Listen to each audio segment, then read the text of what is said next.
And he answered me, saying, The Most High hath made this world for many, but the world to come for few. Welcome, everybody, and thank you for joining us. Joined again by my good friend and co-host Rob Skiba as we continue our introspection on the parallel accounts of the Genesis Revisited series. Rob, are you there, brother? I am here, Zen. How are you? Pretty good, man. How's life been, and any word from any other of the different film festivals that are going on?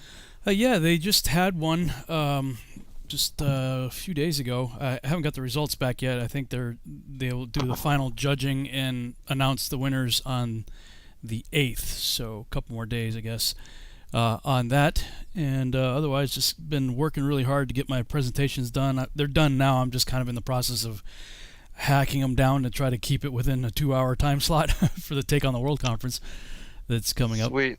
But yeah. Yeah, that's on in the 19th, is it? Yeah, 19 through 22. Nice.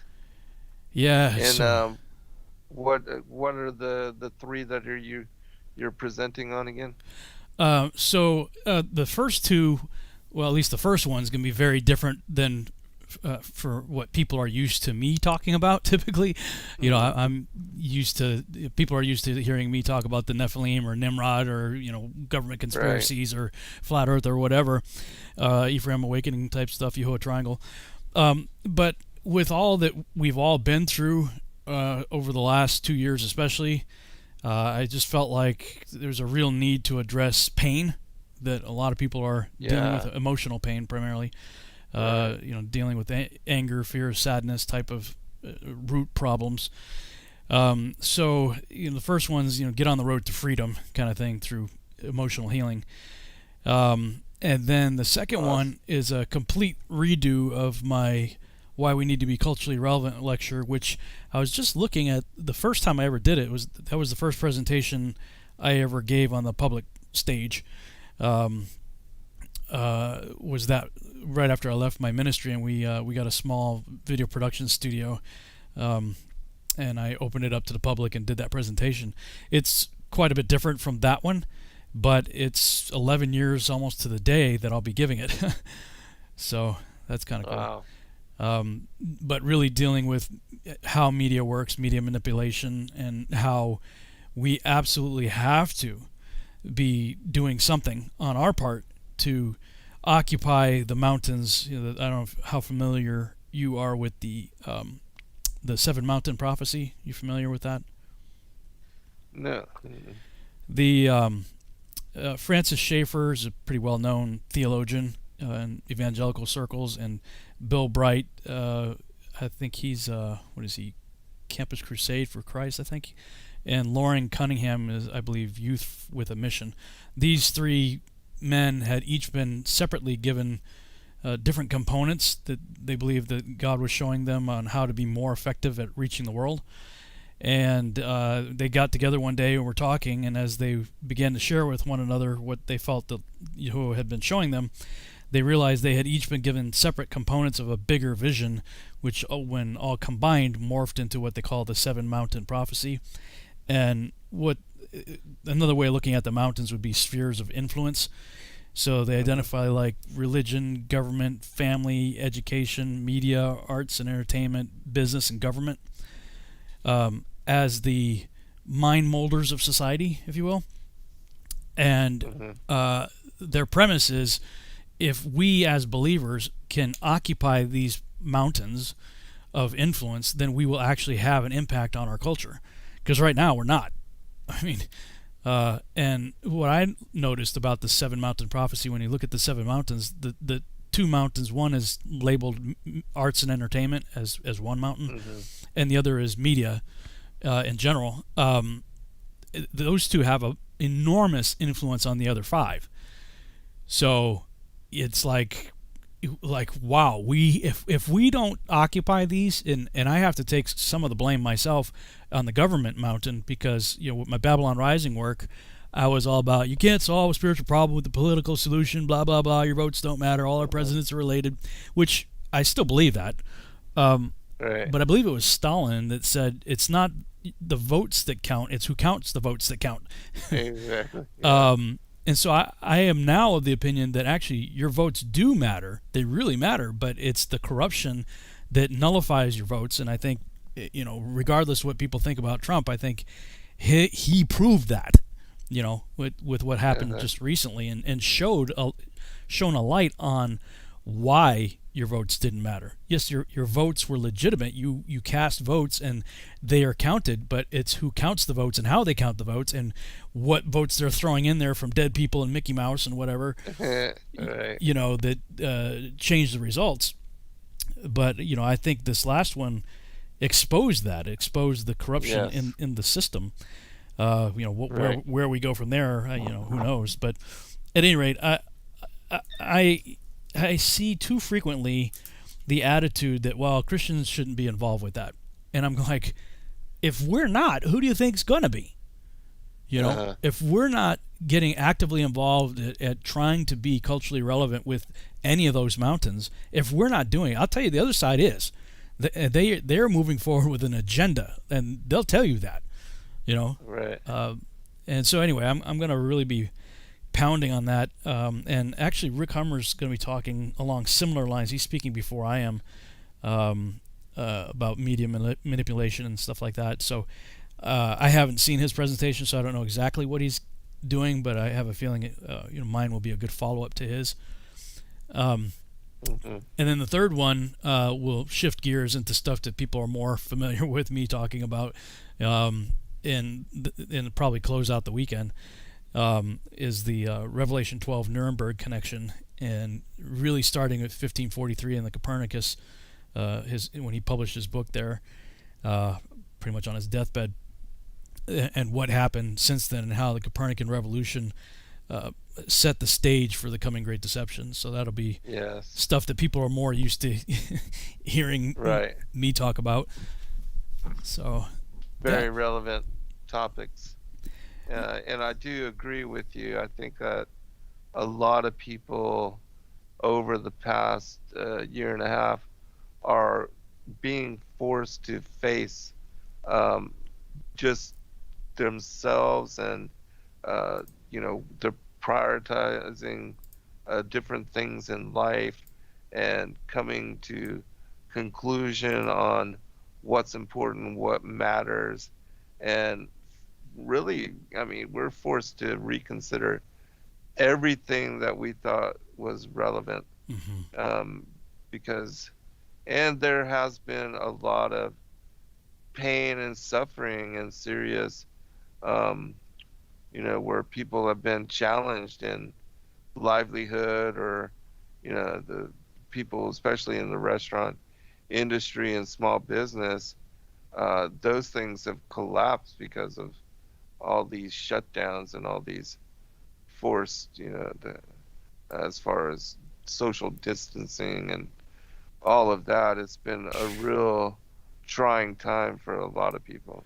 Well, it sure has, and I don't know how much you've been seeing about this, but I have been seeing lots of things pointing to actually next Wednesday potentially being a very interesting and possibly volatile day here in this country. I guess there's a big conservative hoo-ha that's going to be taking place, but there's also lots of talks about new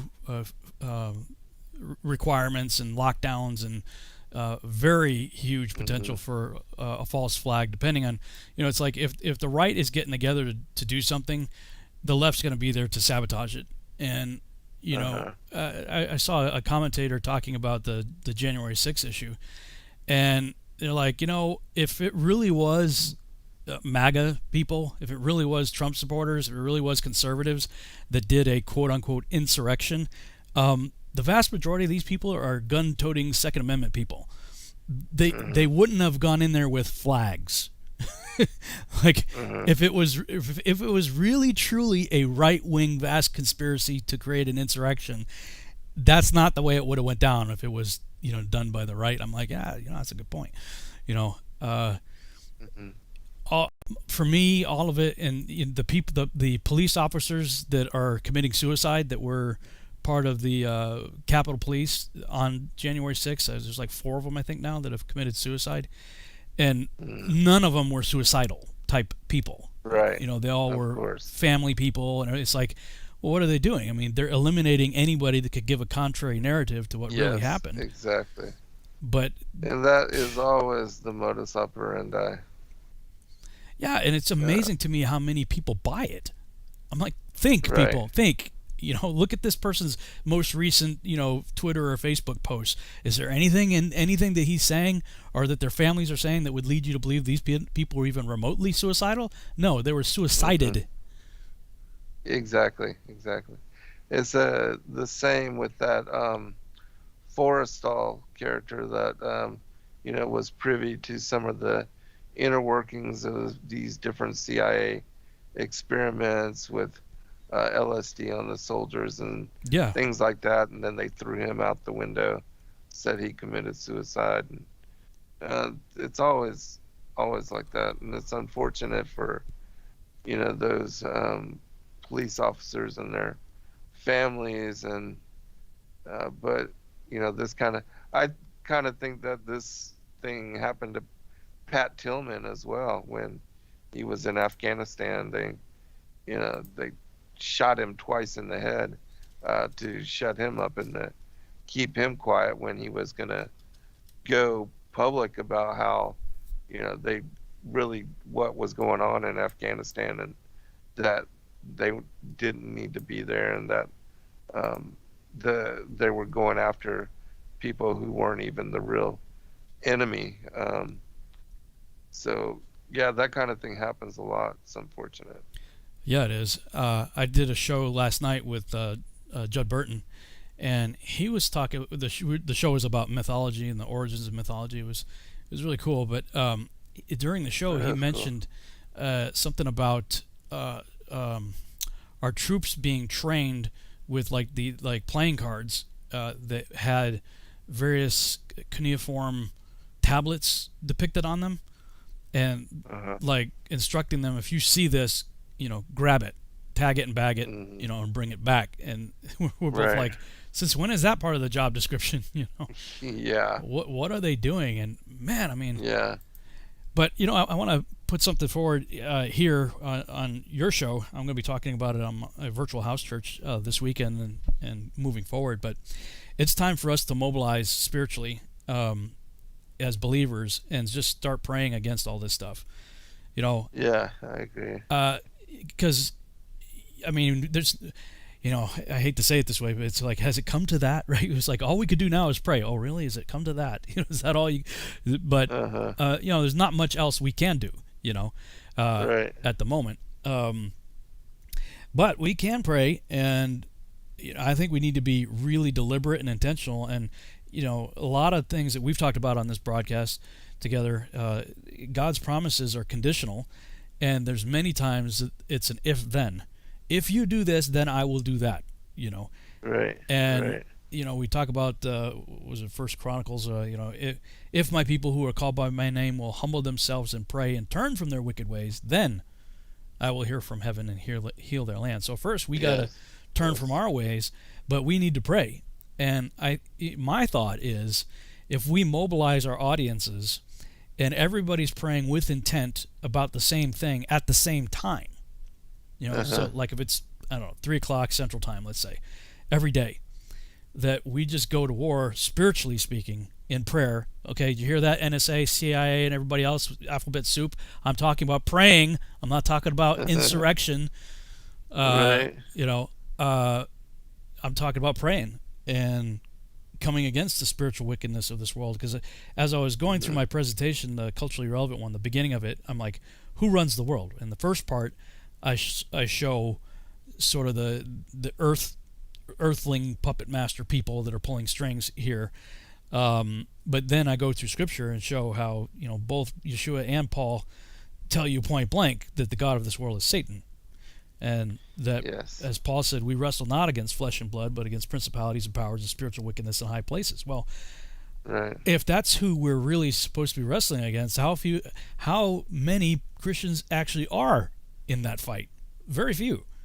And Very I'm few. raising my own hand here. Like I would confess, I'm not like intentionally doing that every day, but when I was looking into the aspects of media, both film art as well as music arts, how many actors and musicians will come right out and tell you that they channel spirits before they do their performances?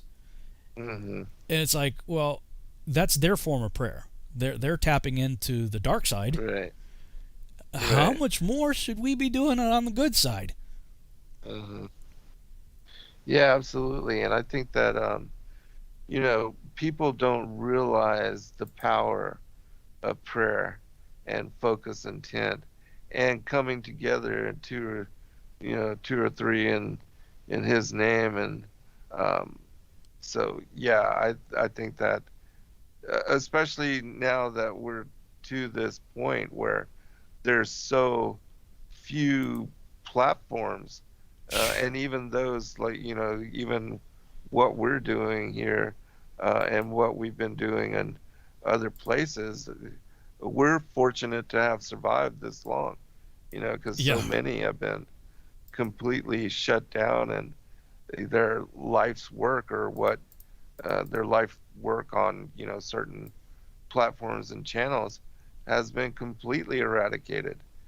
They've been disappeared, and so, yeah, I think we should definitely do that. And it certainly does not hurt, and to mobilize and to get people to do this kind of thing.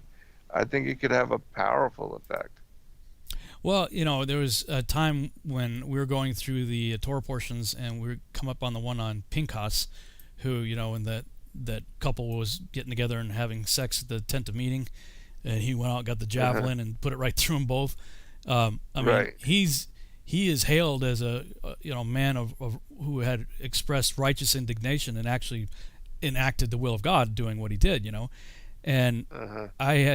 we were going through that portion one time a number of years ago, right after I just gotten back from Washington D.C. And I was feeling this righteous indignation about all the pagan gods that are all over our nation capital, and all the Right. occult and everything. And I'm just like, "Ugh!" And this older woman that was sitting next to me at the table, she's like, "No, we need to pray." I'm like, "Yeah, yeah." No, she's like, "I'm serious. We need to go. We need to pray against the principalities and powers that you just described that are ruling our country in Washington D.C." And so, okay, yeah. So our whole group, there's probably 30 of us or so, we prayed with intent against the pagan gods that are all over our nation's capital. And it was the next day that all the news reports were talking about the earthquake there in D.C. that cracked and kind of tilted the Washington Uh, Monument a little bit. And like uh-huh. everybody was on Facebook, Rob, did you? Everybody's like freaking out. Everybody that was at that table, that knows what we prayed, that was the next day. Uh-huh. And Right on. we I don't know why we didn't continue. We should have just continued praying, because I just had this vision of like this heavenly linebacker slamming into it, boom, this archangel Uh-huh. running into it. I'm like, well, maybe we need to just keep going. Uh, Yeah. I mean, look what happened when the saints prayed for Peter to be released from prison, right? Earthquake, Right. angel shows up, and Peter's let out, right? Right. And then Peter, they're still praying, And and he's Peter, at their door. he's knocking on the Right. door, and they don't believe it's him. No, he's in prison. We're praying for him. He's like, I'm right here, you know. But Yeah, absolutely. I believe in that, and did you ever read This Present Darkness by Frank Peretti? No. Ah, what a great book! It came out probably late '80s, early '90s, maybe. Yeah, but like the first 4 chapters are kind of slow going, but then this old lady in the church, is dear old saint of the church, old lady prayer warrior. She starts going to prayer in the church, and because there's lots of stuff going bad in her town and whatnot, and then Frank Peretti, the author, peels back the veil and allows the reader to see what happens in the spirit realm when you pray. and Ah, he very cool. articulately in very visual way, like as you're reading it, you can see the movie playing in your head. Depicts the heavenly angels warring against the principalities and powers that are behind the scenes controlling the earthly agents that are doing what they're doing in the town. And from that point on, that was the first 300-400 page book that I read in one sitting. Just once I got paid after chapter 4, I was like, whoa! And I couldn't. I stayed up all night reading until I finished it. Right on. And then I got the audio book version of it, and Frank Peretti is a very animated person, so he does all the voices and changes his voice up, and had his voice modulated for the demonic and fallen angel characters and stuff. Uh-huh. So if you don't want to read it, he listening to it's very entertaining. But I think that's the mode we're in right now. We need to get Yeah, into that mode. yeah, I agree, absolutely. And like Jonah going and Nineveh changing their ways and praying, and even Josiah and taking down all the idols and the worship, the groves and the high places, and even in the testament of Job, how he destroyed and being a king, went around and destroyed all the high places and the sanctuaries of Satan, and those idols, and all of that. And so yeah, we and certainly this nation needs to change. It's hard, and it's because it's being corrupted from the top down, and certainly the so-called politicians, representatives, they are not catering to the will of the people. Mm-mm. And so we should definitely pray to let the Most High know, where our heart is and where we stand and what we desire, not what's being done in our name, but what we, should pray for. And so, yeah, I think that would be a really good thing. And, of course, on smaller levels, with the groups that we do come together with, we do this kind of thing. But certainly, if we were to, in mass numbers, I think the effect, Yeah. and the repercussions of praying like that are unforeseen, unimagined. And so, yeah, I think that's a really good thing to try to create catalysts for and to organize. And, again, it doesn't take a lot of effort, Right. and it's something that could be done pretty easily, in my opinion. The thought just occurred to me, because for a long time, and I still sometimes see it, but for a long time, I was seeing triple digits like 3, 4, 5 times a day. Like every time I looked at the clock, it would be a triple digit. I look at a license plate in front of me. I look at the odometer in my car. Like everywhere I looked, I was seeing triple digits all the time. So it prompted me to like, oh, what does this mean? And you see it once or twice, you Right. think, okay, whatever. But it's like every day you start to really take notice of it. And so I did a study. This is quite a number of years ago now. Uh, Man, I think I was still in the ministry at the time, so it might have been back in like 2008, maybe 9, on numbers and the meaning of the numbers.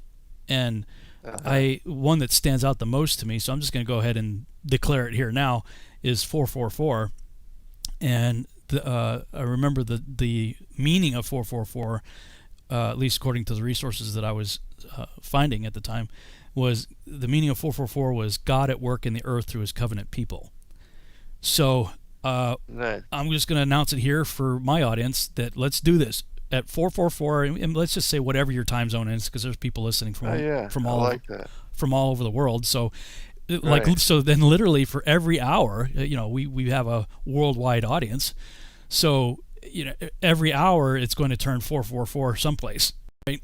Right. So it would be a wave, a worldwide wave. Yeah, try to say that a few times, uh, of prayer warriors getting down on their knees at 4:44 in the afternoon. So that's what I'm going to start doing it, and I'm just going to announce it here. Let's do this, guys. God at work in the earth to His covenant people. 4:44 every day. Mark your calendar. Set a alarm clock or something on your watch or whatever on your phone to remind you. And like you said, it doesn't take long. Just 4 minutes. Yeah, there you go. 4:44 for 4 minutes. 4 minutes. I like it. Yeah, that's awesome. I like it as well. And I'm going to do it myself, and I'm going to ask everybody that's listening that comes into the archives, and all the people that we know that are part of the ministry outreach. We're going to ask them to do the same. And yeah, let's do it. Let's see what happens, what kind of effect. And let's let the Most High know where our heart is. Yeah. Because certainly, again, the representatives of this country are not representing the will of the people. That's right. All right, we'll be right back, everyone, for a second.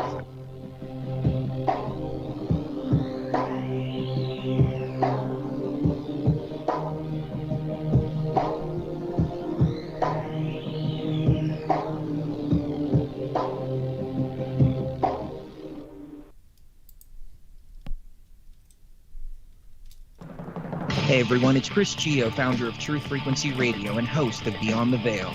The mainstream media and establishment are running scared right now, and they've prominently featured TruthFrequencyRadio.com as number 89 on the federal government's hit list, also known as the fake news list, which is essentially a list of sites slated for censorship on Facebook, YouTube, Google, and other social media. Now is the time for you to get involved. Share your favorite TFR shows far and wide on forums and social media. Tell your friends and family about your favorite shows. If you're a business owner, get in touch with us to feature your product or service right here on TFR. And if you haven't done so already, become a TFR supporter now and get unlimited commercial-free downloads in high quality. Visit truthfrequencyradio.com/sign-up. Thank you for making TFR the leader in independent and uncensored talk radio. Truth Frequency Radio, your protection from deception. Do you want to lose weight but have no idea where to begin? The Fast Start Diet, a 3-day weight loss plan, is the answer. 3 days of nutritionally balanced, calorie-restricted meals delivered right to your door. No shopping, no measuring, and no cooking. Everything is prepared for you and ready to eat at home or on the go. The Fast Start Diet has all the amazing benefits of intermittent fasting without starving. We've helped thousands of people who have struggled to reach their weight loss goals. Isn't it time we helped you? With the Fast Start Diet, you'll lose weight and feel great. Find us on Amazon or go to faststartdiet.com and use promo code POWER to get $10 off your first box. As a special bonus, we will include our #1 rated Lipo3 appetite suppressant spray free with your order. Whatever your diet plans are, start with us at faststartdiet.com and use promo code POWER. Dowsing is the ancient science of finding water and metal underground. Albert Einstein said that dowsing was tapping into earth energies which modern science as yet does not understand. Diamonds, silver, gold, and platinum objects have all been found using dowsing. And now, for the first time on film, we visit the pyramids, Stonehenge, and ancient sites, dowsing for buried treasure and tapping into this mysterious earth energy. The Enigma Channel. Intelligent television for planet Earth. EnigmaTV.com.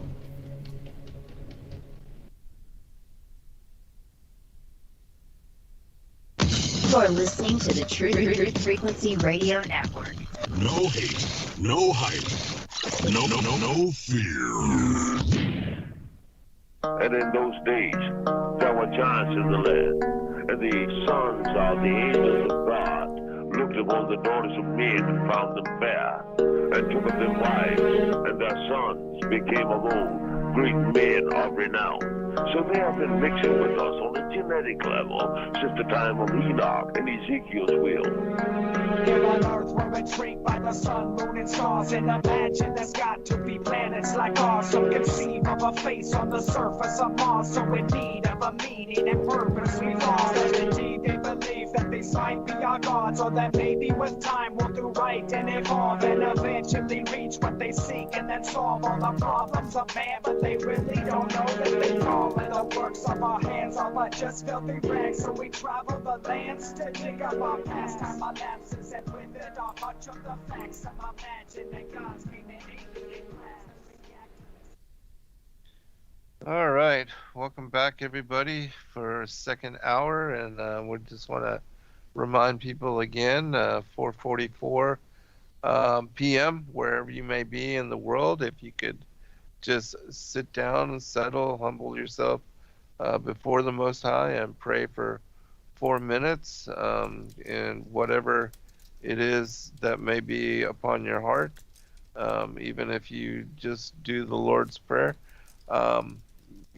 whatever. But yeah, I think we should pray for each other, pray for our country, pray for our world, and pray against the spiritual wickedness in high places, the legion, the powers, principalities, and the Illuminati, and all of the agenda of everything that they've been pushing and that's going on, the Georgia Guidestones, all of that. And so, Rob, I'll give you a chance to comment, and then we can move into the manuscripts. Yeah. Well, just to, somebody said God doesn't, in the chat room, somebody's like, God doesn't need a specific time to hear our prayers. Of course not. But I believe that there is enormous power when people are united, Yes. and praying with intent. And the enemy knows this. The enemy does this, and right. They're doing it against us. So, I mean, we should be praying all day long, pray without ceasing, Yes, as they course. say. But I think that there's enormous power in mobilizing the saints to specifically war against what's happening. And as far as what to pray against, I mean, come on, just look around. Exactly. Pick a topic, right? Right. There's so much of it right now, and really against the spiritual. We and I have to remind myself of this, that it's not against people, even though there are a number of people I could easily name right now, but there are principalities and powers and spiritual wickedness behind them.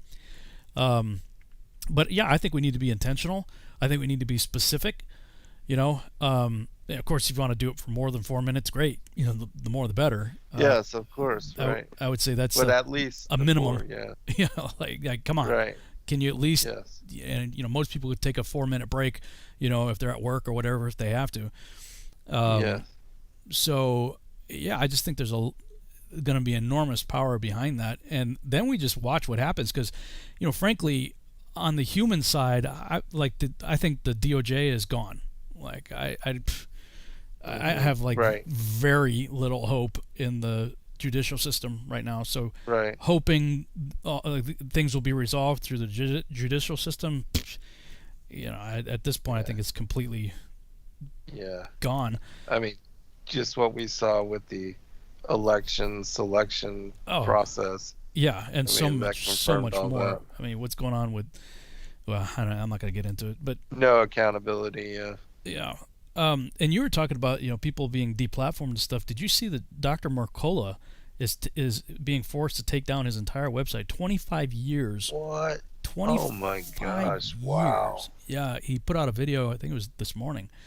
25 years worth of articles and videos, blogs, and stuff that he's been, helping people with a wide range of topics, being forced to. He's been targeted. Yes, of course. Too much truth. Crazy.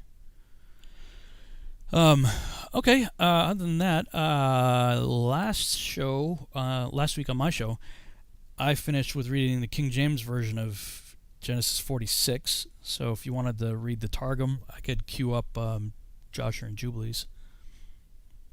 Okay, sounds good. Let me see if I can.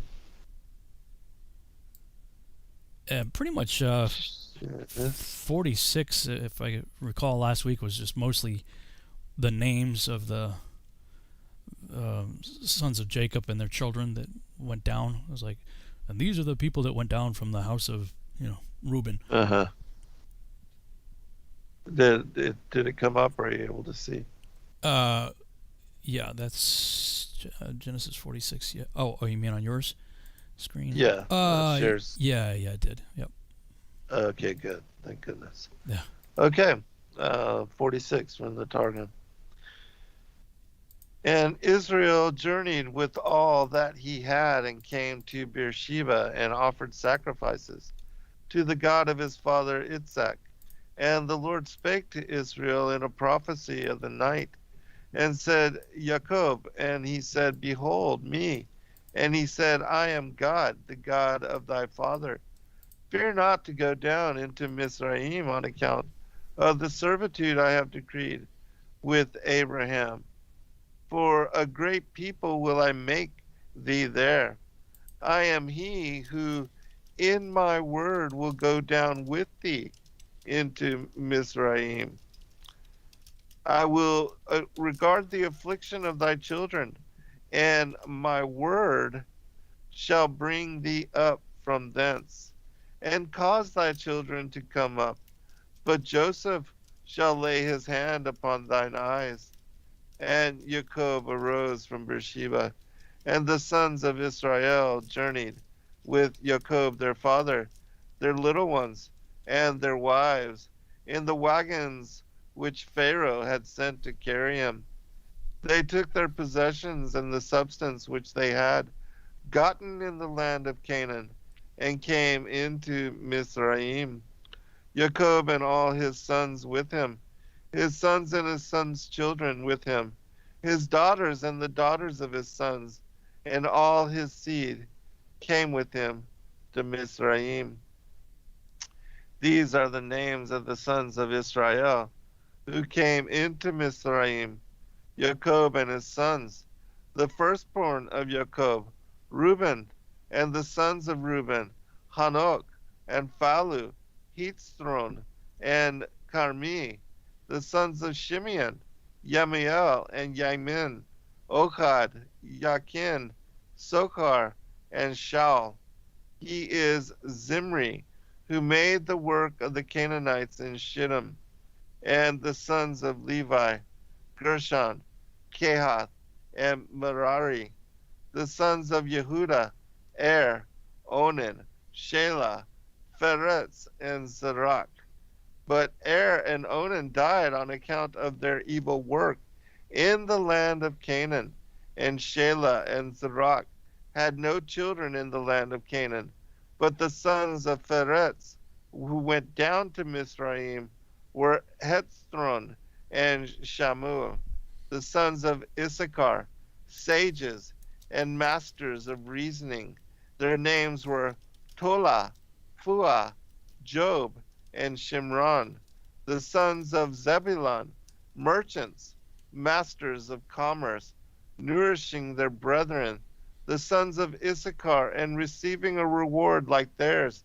And their names were Sered, Elon, and Jalil.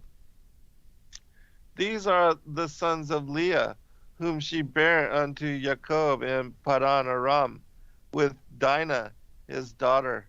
All the souls of his sons and his daughter, 33. And the children of Gad, Cephon, Hagi, Suni, Esbon, Iri, Arodi, and Areli. The children of Asher, Yimnah, Yishva, Yishvi, Beriah, and Sirach, their sister, who was carried away while alive into the garden of Eden, because she had announced to Jacob that Joseph still lived. It was she who saved the inhabitants of the city of Abel from the judgment of death in the days of Joab. The sons of Beriah, who went down into Mizraim, were Eber and Malchiel. These are the children of Zilpah, whom Laban gave to Leah his daughter, and she bare them to Jacob. 16 souls. The sons of Rahel wife of Jacob, Joseph and Benjamin. And to Joseph were born 2 sons in the land of Mizraim, whom Asenath, the daughter of Dinah, educated in the house of Potiphar, prince of Tanis, bare Manasseh and Ephraim. The sons of Benjamin 10, and their names according to the interpretation of Joseph, his brother, Bela, who was swallowed up from him, Becher, who was the chosen of his mother, Eshbal, who went into captivity, Gerah, who became a sojourner in a foreign land, Naaman, who was pleasant and honorable, Achi, who had a twin brother, the son of his mother, Rosh, who was a chief in his father's house, Mupim, who was sold into Muf, Shupim, because at the time that he was separated from him, he was the son of 18 years and was eligible for marriage. Shufa, Thalamus, Nuptials, and Ered, who descended into Mizraim. These are the children of Rahel, who were born unto Jacob, all the souls 14. The sons of Dan, able men, or armed, and merchants, of whose numbers there is no end or sum. And the sons of Naphtali, Jechzeel, Guni, Jetzer, and Shilem. These are the sons of Bilhah, whom Laban gave to Rahel, his daughter, and she bare them unto Jacob, all the souls 7. All the souls which went into Mizraim with Jacob, which had come forth from his thigh, besides the wives of Jacob's sons, all the souls were 66. But the sons of Joseph, who were born to him in Mizraim, were 2 souls, and Joseph, who was in Mizraim, and Jochebed, the daughter of Levi, who was born among the hills in their journey to Mizraim, the sum of all the souls of the house of Jacob, who came into Mizraim, 70. And he sent Yehuda before him to Joseph to indicate the way before him, to subdue the pillars of the earth, and to provide him a house of dwelling in Goshen. And they came to the land of Goshen, Jerusalem, to prepare him a place of habitation in Goshen. And Joseph made ready his chariot and went up to meet Israel his father in Goshen, and his father, before he recognized him, worshipped him, and thus became liable to be shortened or cut off in his years. And he wondered and beheld him, and fell upon his neck, and wept still upon his neck, because he had worshipped him. And Israel said to Joseph, if at this time I die, I am comforted. For with the death that the righteous die, shall I die, after seeing thy face, because thou art yet alive. And Joseph said to his brethren and his father's house, I will go up and tell Pharaoh, and say to him, my brethren and my father's house from the land of Canaan have come to me. The men are pastors of sheep, for they are men, the masters of flocks, and their sheep and oxen and all which they have brought. And it must be, when Pharaoh calleth you, and saith, tell me, what is your work? You must say, thy servants have been masters of flocks from our youth until now, that you may dwell in the land of Goshen, because the Mizrahi reject all shepherds. Continuing. Did you want me to continue at 37? Let's stop there. Yeah, I think that's probably. That looks like it's about the end right there. Something you were reading that caught my attention. I think it was the sons of Benjamin. Jerah, a sojourner in a foreign land. I wonder what. Are you aware of anything that picks up on that story? Like, where did he go? I'm not exactly sure, but from the story previous to this, when Benjamin came to, to meet his brother and realize that that was his brother. He told him the story of how he named all his 10 children after the trials that Joseph had gone through. And so I'm thinking, that the naming of his 10 children are not per se what they went through, but what Joseph had gone through, and his being, a stranger in a strange land. Oh, so a sojourner. Mupin being sold into Moop also. Yes, all those were, the different levels and the different trials and the continuation of the story of Joseph through his children. So. Oh, okay. Yeah, I was gonna say because that'd be interesting if well, I mean, maybe that's why he named him, but maybe they ended up living out their names also. Oh yeah, very well, that kind of thing happens. Yeah, especially with scripture. Yeah. Yeah, so wondering if the Gerard character may have went on to be a significant character in Germany or someplace for instance. Right. If there's some kind of legend out there somewhere.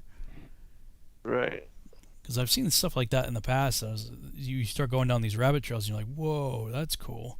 Kind of like the Dinah issue, and how that came full circle. Right, and you see now, I mean, whereas it's not found in the King James, certainly it is very common knowledge in the extra biblical and the apocryphal texts. Yeah. Okay, cool. So I got Jasher 55 queued up. It looks like we left off in Jubilees 45, but 46 picks up after the death of Jacob, so we haven't got there yet in Genesis. So I think we'll keep a hold on Jubilees until we get to that point.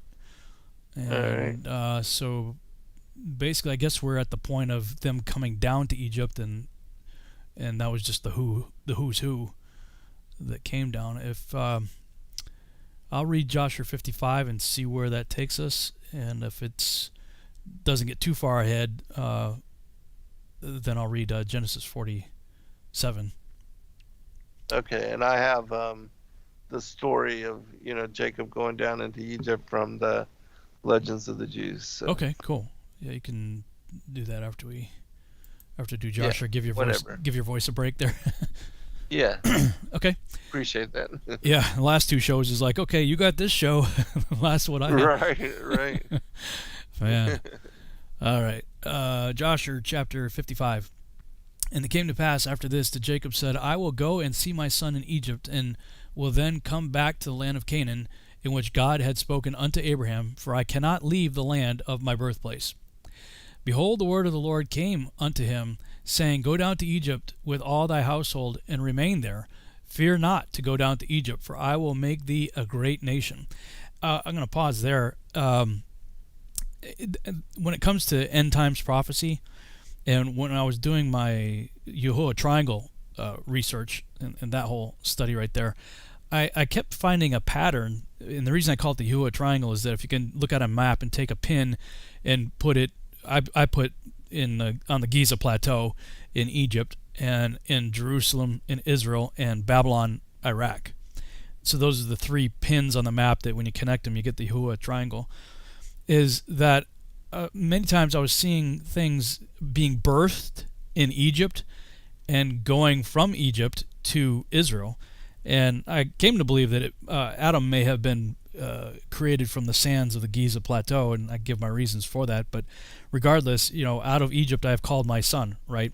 So that was a prophetic utterance, and it referred to Israel is also referred to as God's son, but his only begotten son also went down to Egypt and then came forth, shortly after he was born. So some say within, the first 2 years or so, he probably right about the time he was born was taken down to Egypt to spare his life, and then was brought back. So you have this idea of sort of something being created or birthed in Egypt and then going from there to the land of Israel, and you're allowed to stay there until you violate God's commandments, and then you get booted out to Babylon, and you stay in Babylon till you learn your lesson. And if you learn your lesson, you get to go back from Babylon back to the land, the Holy Land. But if you, I believe the Leviticus 26 says, if you don't learn your lesson in chastisement, you get 7 times the judgment of whatever the initial judgment was. And if you look at the Northern Kingdom, they got 7 times the judgment, 2,790 years. Their initial judgment was, according to was it Ezekiel 4, I think, 390 days the prophet was to lay on his side, a day representing a year. And so their initial punishment was 390 years, whereas the Southern Kingdom had 70 years. They repented and got to go back into the land. There's no indication the Northern Kingdom repented. That's why they got 7 times the judgment. But it says that, and I forget what the reference, I think it might be in Hosea. It's been a while since I've looked at all that, but that they were going to have to go back to Egypt.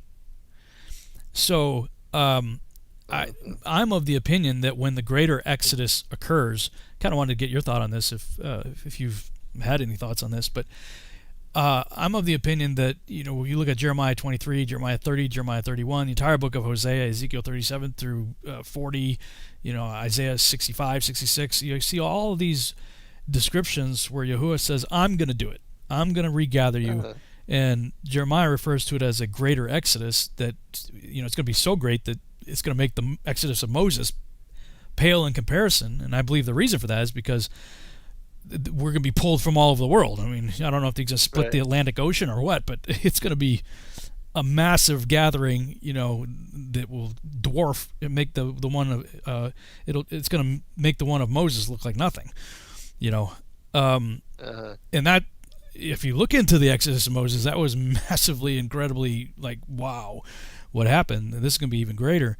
So I'm of the opinion that we're probably going to go, because it says that we will be tried in the wilderness and have to pass under the rod, and see basically who's worthy to go into the land. So I actually think we're going to be regathered in Africa, probably make our way through Egypt.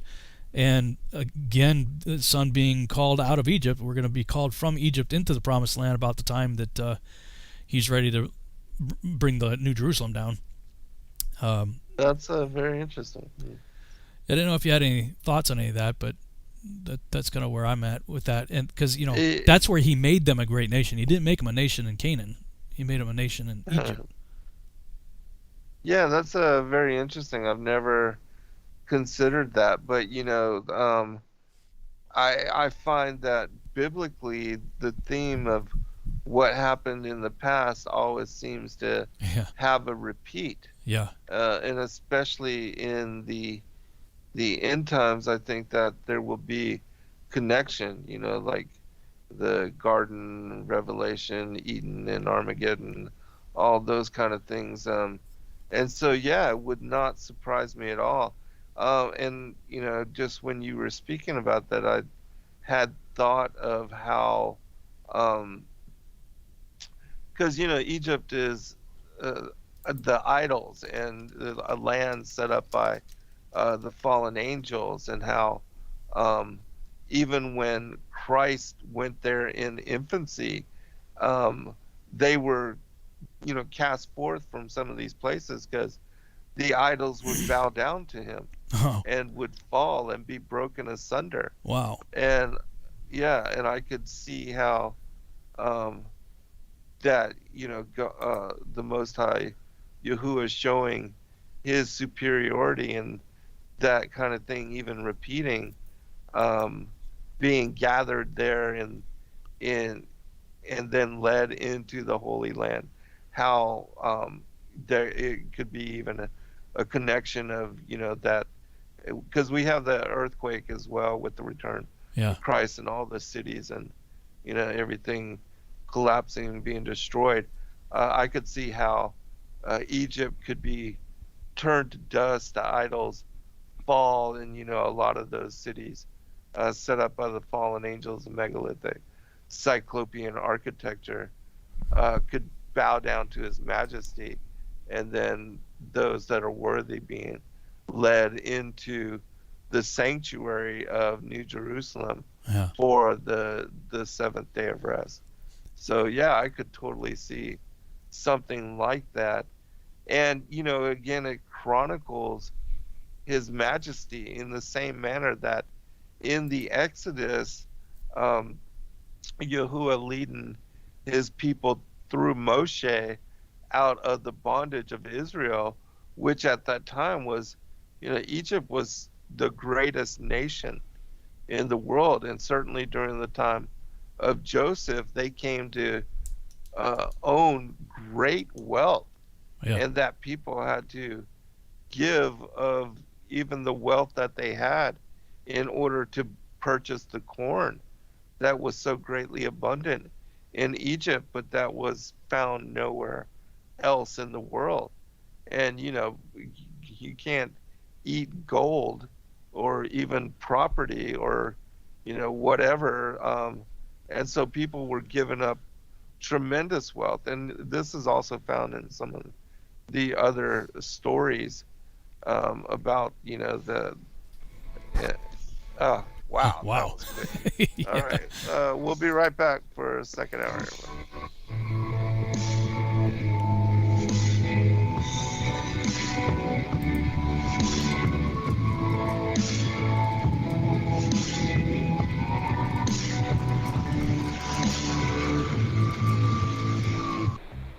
Censorship and regulation is becoming an ever-growing problem in today's modern media. From the mainstream to YouTube and Google, the information you're looking for is buried by official narratives and propaganda. This is why TFR is 100% uncensored, unregulated, and listener-supported. The shows on TFR are not micromanaged by the station, and our hosts are free to speak their minds however they please. As such, the views and opinions expressed on our station are of those who make them. If you happen to hear anything offensive on TFR, please send us an email to toughtitty@tfrlive.com, and we'll be happy to tell you that we really don't give a damn. We stand for freedom of speech and non-censorship. If you also stand for free speech, you can go to tfrlive.com/signup and sign up for a TFR supporter pass and help us in our mission to keep the airwaves uncensored and unregulated. TFR Live, your uncensored and unregulated protection from deception.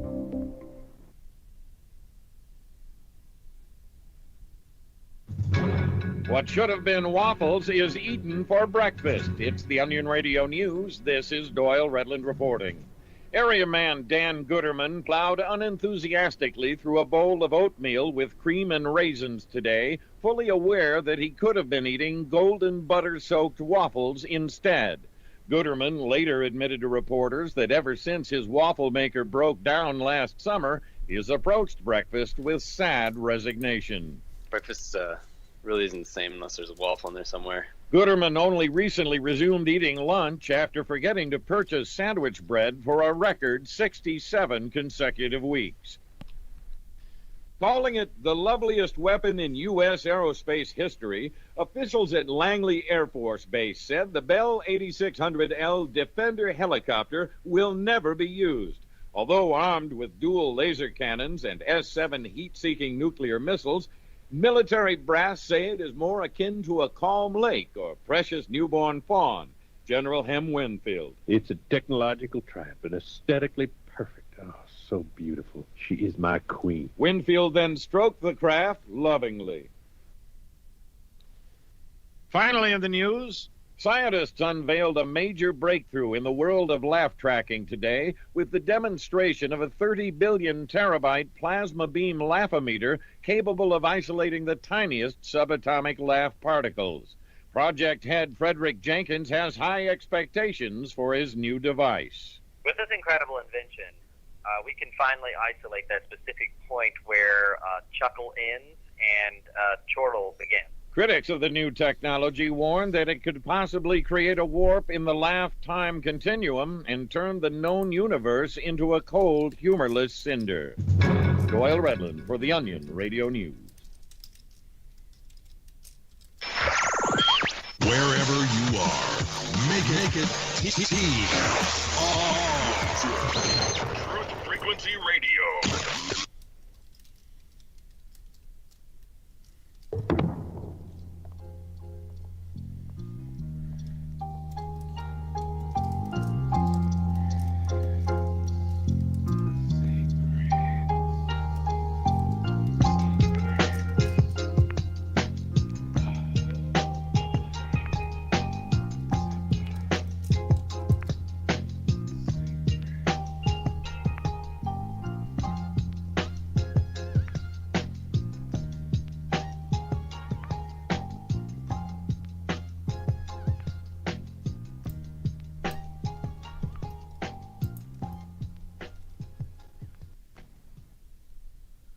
All right, welcome back, everybody, for second hour. Certainly, this show is going by super quick as per usual. Yeah. But I did want to make one other point really quickly with regard to the idols bound down to Yahushua, even when he was a 2-year-old child visiting in Egypt.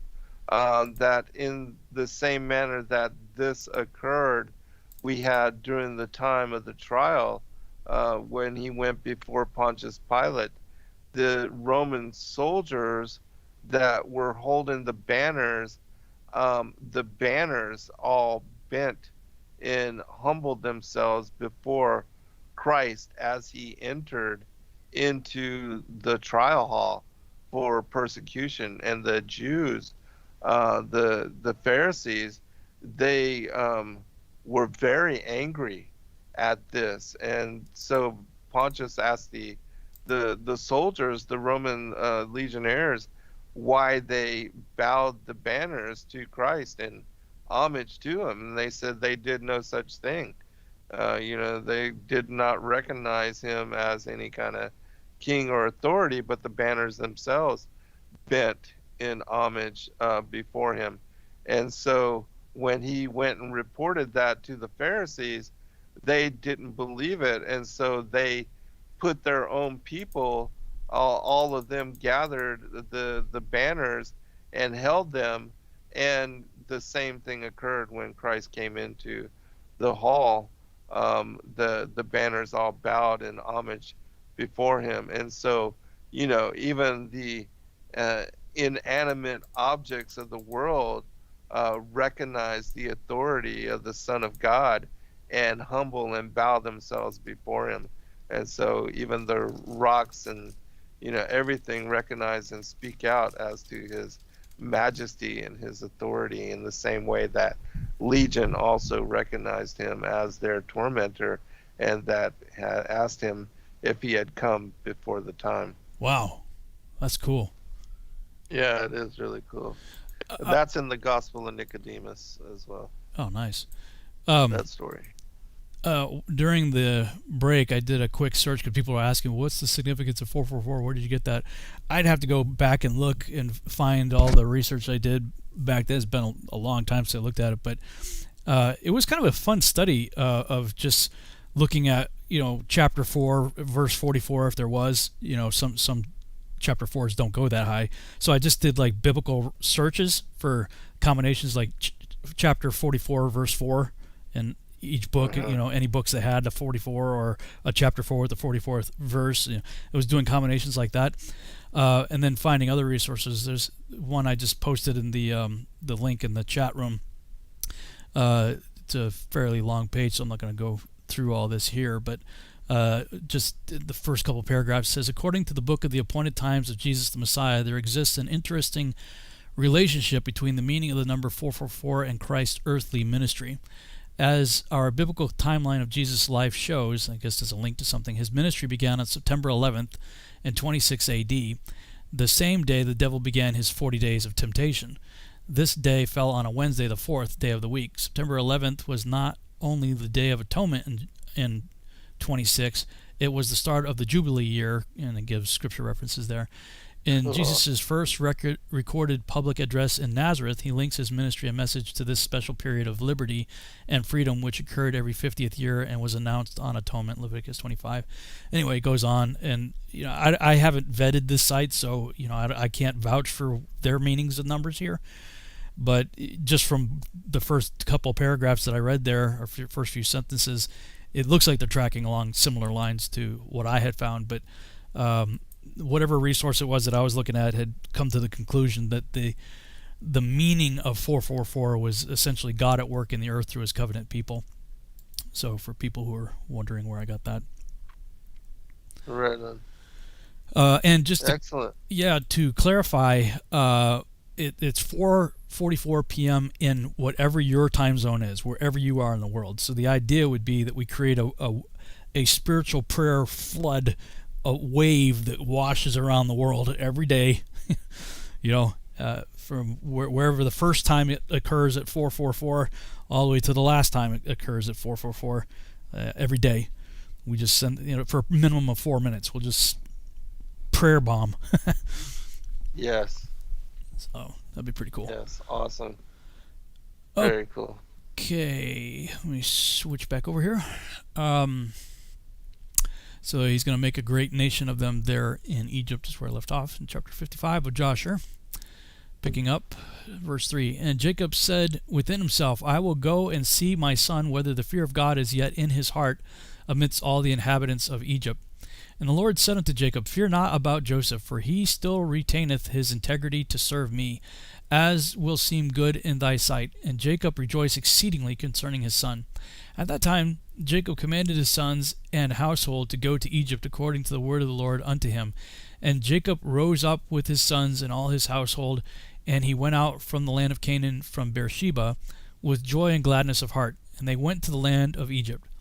And it came to pass, when they came near Egypt, Jacob sent Judah before him to Joseph, that he might show him a situation in Egypt. And Judah did according to the word of his father. And he hastened and ran and came to Joseph, and they assigned for them a place in the land of Goshen for all his household. And Judah returned and came along the road to his father. And Joseph harnessed the chariot, and he assembled all his mighty men and his servants and all the officers of Egypt in order to go and meet his father Jacob. And Joseph's mandate was proclaimed in Egypt, saying, All that do not go to meet Jacob shall die. Wow. And the next day Joseph went forth with all Egypt, a great and mighty host, all dressed in garments of fine linen and purple, and with instruments of silver and gold, and with their instruments of war with them. And they all went to meet Jacob with all sorts of musical instruments, with drums and timbrels, strewing myrrh and aloes all along the road. And they all went after this fashion, and the earth shook at their shouting. And all the women of Egypt went upon the roofs of Egypt and upon the walls to meet Jacob, and upon the head of Joseph was Pharaoh's regal crown, for Pharaoh had sent it unto him to put on at the time of his going to meet his father. And when Joseph came within 50 cubits of his father, he alighted from the chariot, and he walked toward his father. And when all the officers of Egypt and their nobles saw that Joseph had gone on foot toward his father, they also alighted and walked on foot toward Jacob. And when Jacob approached the camp of Joseph, Jacob observed the camp that was coming toward him with Joseph, and it gratified him, and Jacob was astonished at it. And Jacob said unto Judah, Who is that man whom I see in the camp of Egypt, dressed in kingly robes, with a very red garment upon him, and a royal crown upon his head, who has alighted from his chariot and is coming toward us? And Judah answered his father, saying, He is thy son Joseph, the king. And Jacob rejoiced in seeing the glory of his son. Man, you can imagine what he was feeling at that moment. Oh, pride, yeah. Wow. I mean, all that glittering in the sun might have been, right? Had to have been, what a sight that must have been. Yeah. And I'm sure that he remembered the prophecy too, Yeah, right. Something I wanted to mention before I forget it. Chad Schaefer, you know Chad, right? Chad Schaefer? Yeah, uh-huh. He co-authored, I think he was the primary author. I think Doug Krieger piped in and helped with some of it. But he wrote a book, The World in the Bondage of Egypt. And, we I think rightly in some ways assume that we're in Babylon. Come out of Babylon, my people, right? Yeah. But Chad makes a compelling case that we're actually in Egypt. And, I would say they're kind of blended at this point. I think there's validity to both.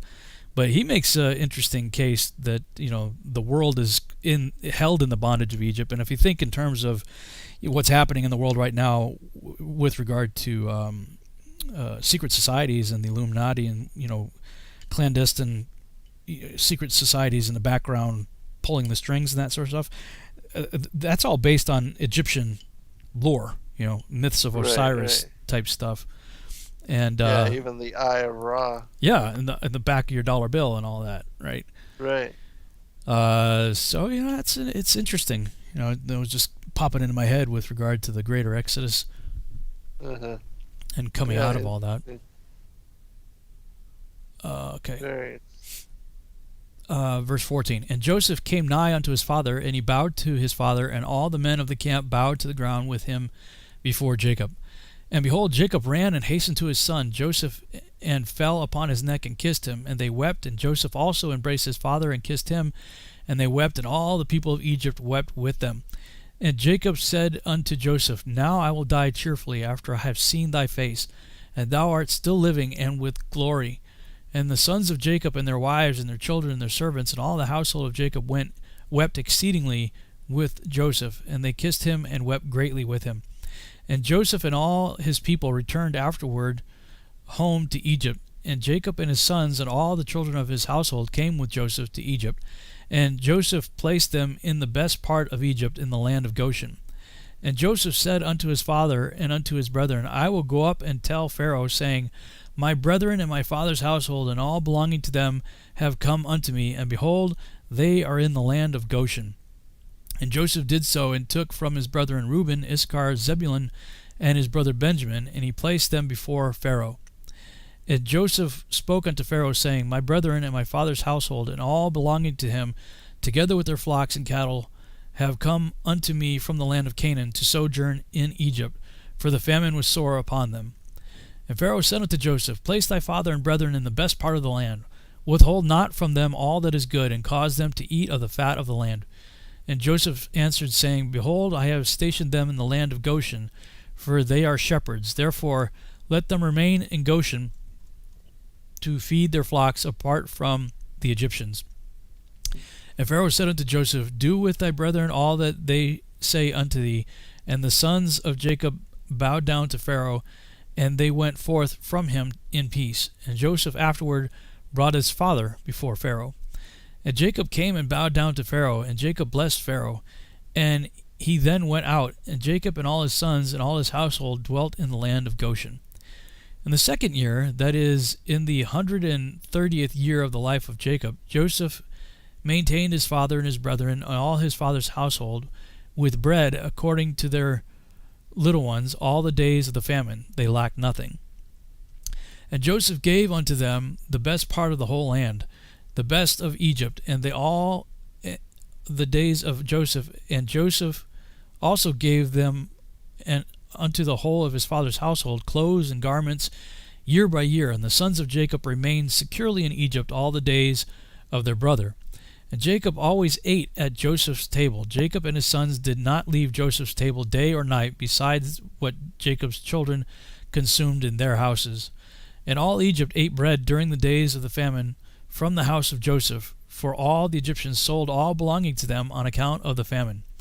And Joseph purchased all the lands and fields of Egypt for bread on account of Pharaoh. And Joseph supplied all Egypt with bread all the days of the famine. And Joseph collected all the silver and gold that came unto him for the corn which they bought throughout the land. And he accumulated much gold and silver, besides an immense quantity of onyx stones, bdellium, and valuable garments, which they brought unto Joseph from every part of the land when their money was spent. And Joseph took all the silver and gold that came into his hand, about 22 talents of gold and silver, and also onyx stones and bdellium, and in great abundance. And Joseph went and concealed them in 4 parts. And he concealed one part in the wilderness near the Red Sea, and one part by the river Perath, and the third and fourth part he concealed in the desert opposite to the wilderness of Persia and Media. I wonder if that's still out there. Right. Like I've never noticed this before. Like, this is treasure hunt time kind of thing. Right. Yeah, that's what I was talking about. How he had gathered all the wealth, in just selling corn, and they gave up everything, all their gold, their jewelry, their plots of land, just to survive. Yeah. Somebody in the chat room just thank you, by the way, for super chats. Somebody in the chat room said, would you guys ever be open to have a more relaxed live stream where you don't have a particular subject to touch on, but rather chat and discuss current events or news and other various topics? You guys have such wisdom. Yeah, thank you. Well, we kind of do that, at the beginning. The first, and people always, I thought we were talking about Genesis. Why are you guys talking about the election or whatever? It's like you can't win for losing, right? Yeah, exactly. But yeah, I it'd be fun if we did like Ask Me Anything. I know you do those shows all the time, but maybe if we did something like that together, Because we're almost done Yeah, with maybe. Genesis, you know. Right. Yeah, we should do that, like even once a month. Uh, take questions from Yeah. all the listening audience and give everybody a chance to ask us whatever they want, and do a show where we just answer questions for people. That would be cool. Yeah, that'd be fun. So, we're almost, what is there, 52, 53, something like that. I forget how many chapters there are in Genesis. So we're almost done with Genesis, and maybe once we finish After that, take a break and do some other things, and then that figure sounds out good. Figure out what we want to do after that, if anything. Right. Okay. Sounds good. Cool. Yeah. Verse 32. And he took part of the gold and silver that was left, and gave it unto his brothers, and unto all his father's household, and unto all the women of his father's household. And the rest he brought to the house of Pharaoh, about 20 talents of gold and silver. And Joseph gave all the gold and silver that was left unto Pharaoh, and Pharaoh placed it in the treasury. And the days of the famine ceased after that in the land, and they sowed and reaped in the whole land, and they obtained their usual quantity year by year, lacking nothing. And Joseph dwelt securely in Egypt, and the whole land was under his advice. And his father and his brethren dwelt in the land of Goshen, and took possession of it. And Joseph was very aged, advanced in days, and his sons Ephraim and Manasseh remained constantly in the house of Jacob, together with the children of the sons of Jacob, their brethren, to learn the ways of the Lord and his law. And Jacob and his sons dwelt in the land of Egypt, in the land of Goshen, and they took possession in it, and they were fruitful and multiplied in it. That's probably a good place to stop there, because he's probably going to get into, as they're getting older here, is probably going to get into the blessing where Jacob, before he dies, he blesses Ephraim and Manasseh. So that's Genesis 48. So that's 2 chapters away in Genesis. So maybe that's a good place to stop there in Jasher if you wanted to read the Legends of the Jews. Yeah, Legends of the Jews. Okay, let me share this.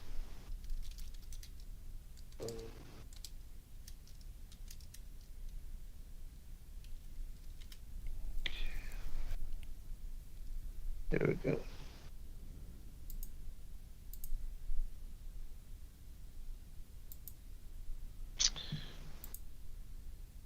All right.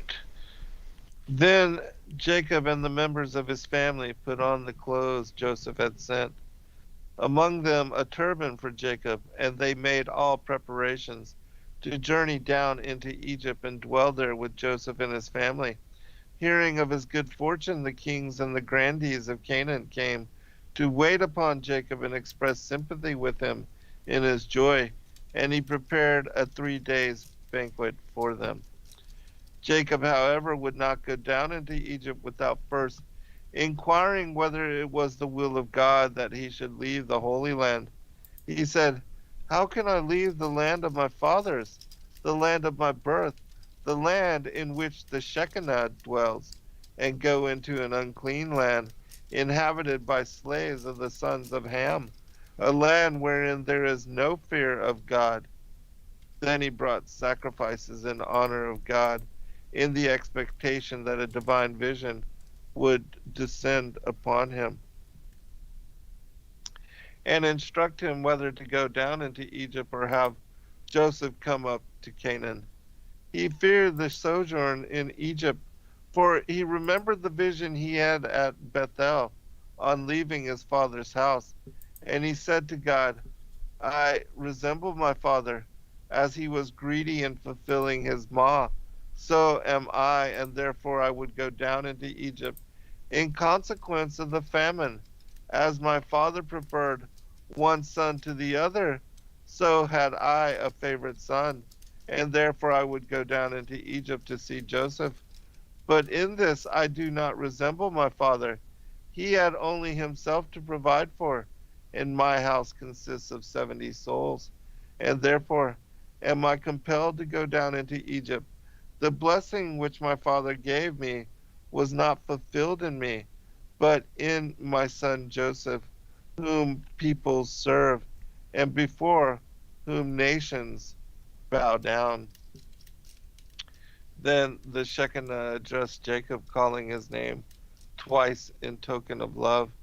and bidding him not to fear the Egyptian slavery, foretold for the descendants of Abraham, for God would have pity upon the suffering of his children and deliver them from bondage. God furthermore said, I will go down into Egypt with thee. And the Shekinah accompanied Jacob thither, bringing the number of the company with which he entered Egypt up to 70. But as Jacob entertained fears that his descendants would stay there forever, God gave him the assurance that he would lead him forth together with all the pious that were like unto him. And God also told Jacob that Joseph had remained steadfast in his piety, even in Egypt, and he might dismiss all doubts from his mind on this score. For it was his anxiety on this account that had induced Jacob to consider going down into Egypt.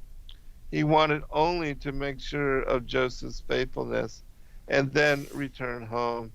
But God commanded him to go thither and remain there.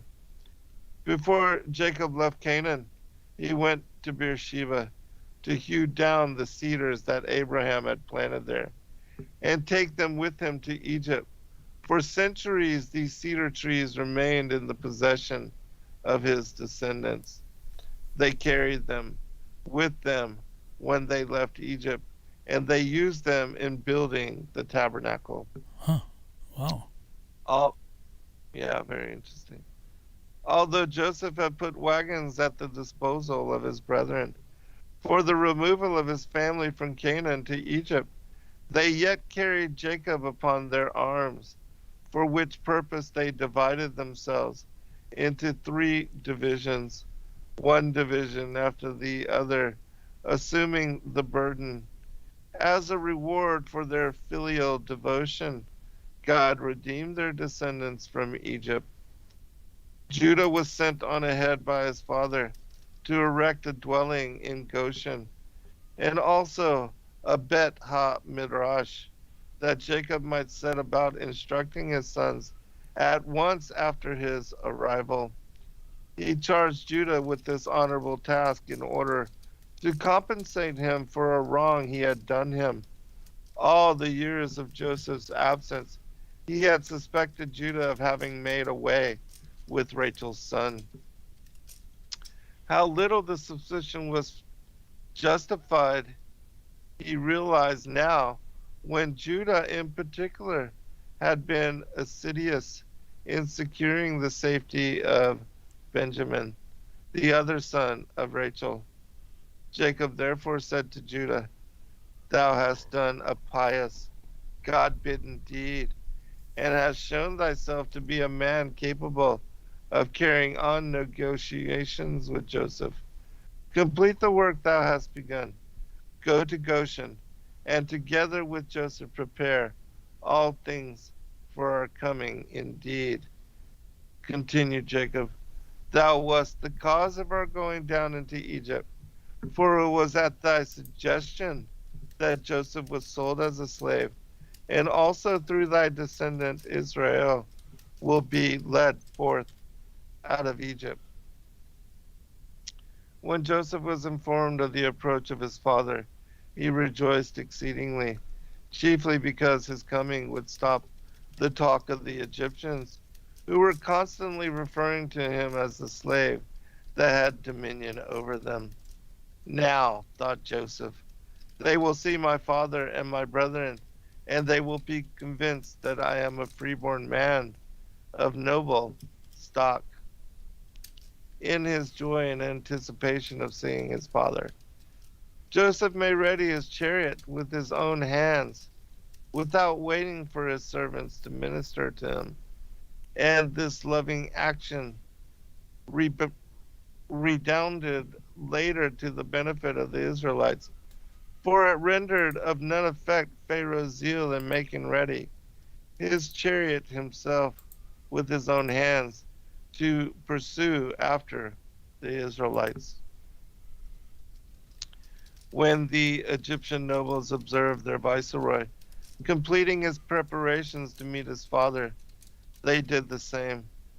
Indeed, Joseph had issued a proclamation throughout the land threatening with death all that did not go forth to meet Jacob. The procession that accompanied him was composed of countless men, arrayed in byssus and purple, and marching to the sound of all sorts of musical instruments. Even the women of Egypt had a part in the reception ceremonies.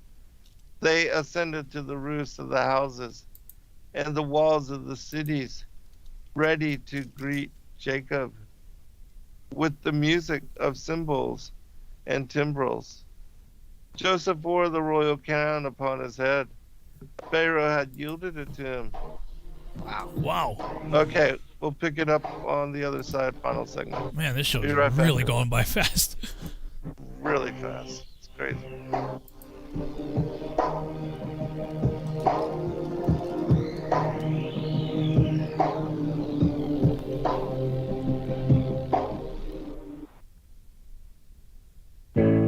The reviews for Extendivite are amazing. Here are some from Amazon. September 2018. Extendivite works in keeping my blood pressure in the normal range. I've been using Extendivite for many years now. May 2018. Great product. I use regularly and I rarely get sick. March 2018. This product has relieved what appeared to be angina pain in my chest and shortness of breath after climbing stairs. I'm quite happy about it. February 2018. My husband, son, and I have been using this product for a few months now, and we have noticed an improvement in our joints and blood pressure. Tell us your story. Get Extendivite today. To order, call 1-877-928-8822. That's 1-877-928-8822, or visit heartdrop.com. Extend your life with Extendivite. Your home has needs. It needs a healthy, dry environment all year round. Start by getting rid of the worst air in the basement and crawl space, where the problems begin and make the whole house sick. Introducing the new Smart Wave Ventilation Unit. It has advanced technologies to continuously reduce moisture, mold, and odors, and expel radon, gases, and pollutants. And now, Wave units include carbon monoxide detection to automatically expel air at a high rate and send you an alert. It also has an app so you can remotely monitor the conditions. Wave is a comprehensive, maintenance-free, affordable solution that will transform your entire home. Protect your home and family with what it needs. Give it a new Smart Wave Ventilation Unit. For more information, call 888-717-WAVE. That's 888-717-WAVE. Or go to dryhealthyhome.com. That's dryhealthyhome.com. Wave Home Solutions for a healthy, comfortable home. Dowsing is the ancient science of finding water and metal underground. Albert Einstein said that dowsing was tapping into earth energies which modern science as yet does not understand. Diamonds, silver, gold, and platinum objects have all been found using dowsing. And now, for the first time on film, we visit the pyramids, Stonehenge, and ancient sites, dowsing for buried treasure and tapping into this mysterious earth energy. The Enigma Channel. Intelligent television for planet Earth. EnigmaTV.com.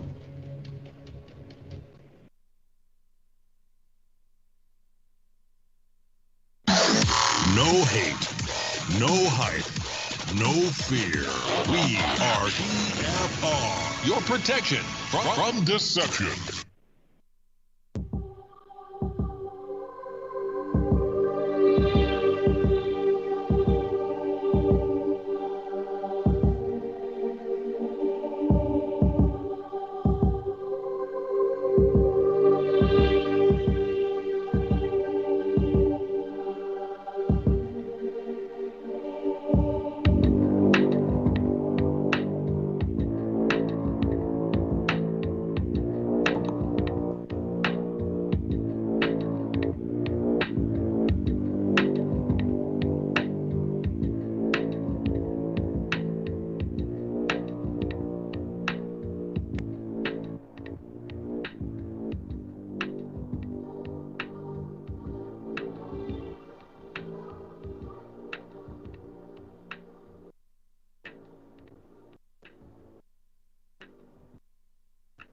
All right, welcome back, everybody, for a final segment. The show is flying by, and I've got just a little bit more here to read, and then I'll turn it over to you, Rob. All right. When Jacob caught sight of the approaching procession, he was rejoiced, and even before he recognized Joseph, he bowed down before him. But for permitting his father to show him this mark of honor, punishment was visited upon Joseph. He died an untimely death before the years of his life assigned to him had elapsed. That no harm befell Jacob from a too sudden meeting with him, Joseph sent his oldest son ahead with 5 horses, the second son following close after him in the same way. As each son approached, Jacob thought he beheld Joseph, and so he was prepared gradually to see him face to face. Meantime, Jacob had espied from where he was seated a man in royal robes among the Egyptians, a crown upon his head, and a purple mantle over his shoulders. And he asked Judah who it might be. And when he was told that it was Joseph, his joy was great over the high dignity attained by his son. By this time, Joseph had come close to his father, and he bowed himself before him down to the earth, and all the people with him likewise prostrated themselves.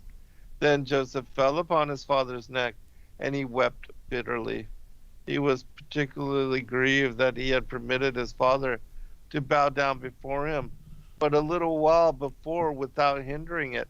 At the very moment when Joseph embraced his father, Jacob was reciting the Shema, and he did not allow himself to be interrupted in his prayer.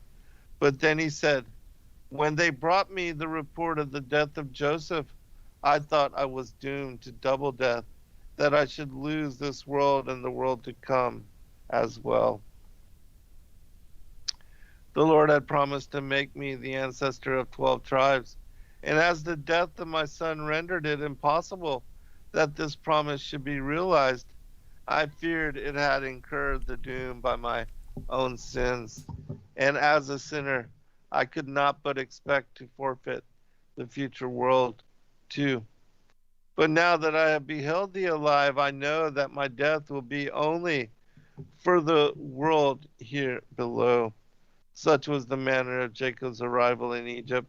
He came with his whole family. 69 persons they were in all, but the number was raised to 70 by the birth of Jochebed, afterward the mother of Moshe, which took place when the cavalcade had advanced to the space between the one and the other city wall. And the males in his family were married men, even Palu and Hezron, the latter of whom was but 1 year old at the time of their migration, and the former but 2 years, had the wives with them that had been chosen for them by their parents. In general, all the sons and grandsons of Jacob had married young.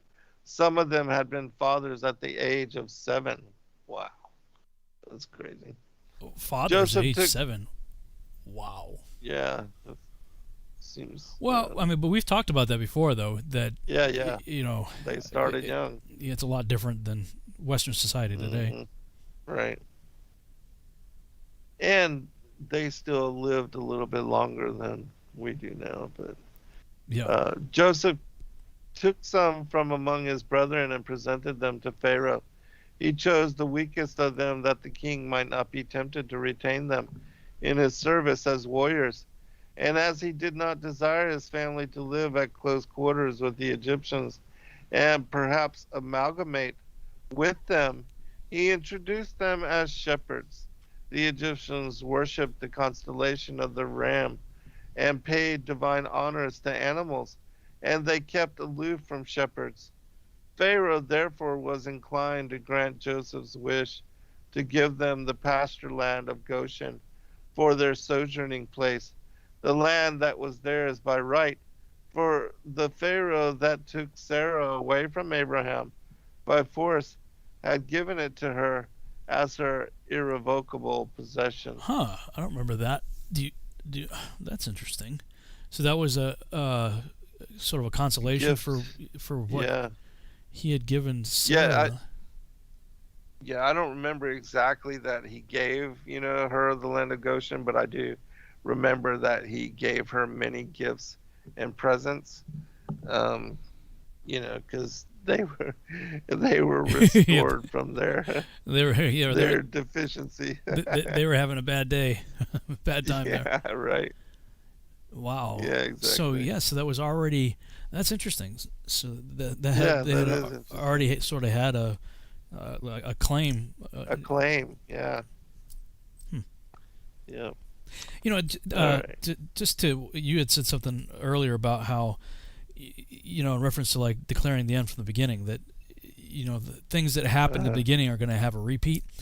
And Judd and I were talking about this too on the show that we did yesterday, that and you read books like The Hero's Journey or Save the Cat. These are like go-to books for writers, script writers and novelists and whatnot, and they talk about good script writing and structure, story structure and stuff like that, and how you set things up with foreshadowing in the beginning that has a payoff later. In other words, like for your main character to do whatever he does at the climax of the film, you have to set it up in the beginning of the film that he has some understanding of it, or some aptitude for it, that maybe he learns along the way leading up to it. But you have to set up stuff in the beginning for the payoff afterwards. And Judd and I were talking like, man, I mean, if that's the same formula and it seems to bear out, what has been will be again. There's nothing new under the sun. He's declared the end from the beginning. We have all these hints in Scripture that he is following that plan. That I mean, when Yeshua said in Matthew 24, the last days would be likened unto the days of Noah. After people who disagree with what you and I believe about Noah's days, they'll say, no, it just means, business as usual, eating and drinking and giving marriage and, being given in marriage. And I'm like, so God's going to destroy the whole world for doing what he created us to do, eat and drink and get married. This somehow makes sense to you, right? Really? And if you say, well, it's meant to imply, well, life is just business as usual, and then all of a sudden he takes everybody by surprise. I'm like, well, you have to define what business as usual was in the days of Noah. Like you have to contend with, why did he pick? I mean, there's always been wars and rumors of wars and famines and earthquakes and all the other signs have been always. Of course, they're going to happen in increasing measure in the last days. But he specifically makes a point of saying that the last days would be like the days of Noah. So you have to say, well, what differentiates the days of Noah from any other time in human history? And right, exactly, very important. You have to recognize that the days of Noah weren't just the year that he spent in the ark.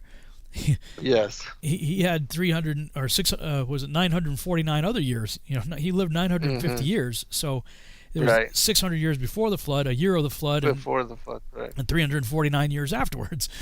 That and there's a lot of crazy, weird, and wild, wacky stuff going on both sides of the flood in those time periods. So if all of that's if we are in fact in the last days, then expect a crazy ramp up of like beyond belief weirdness and crazy. If you think it's bad now, I mean, he talks about, Yeshua says that men's hearts will fail them for fear after the things they see coming upon the earth.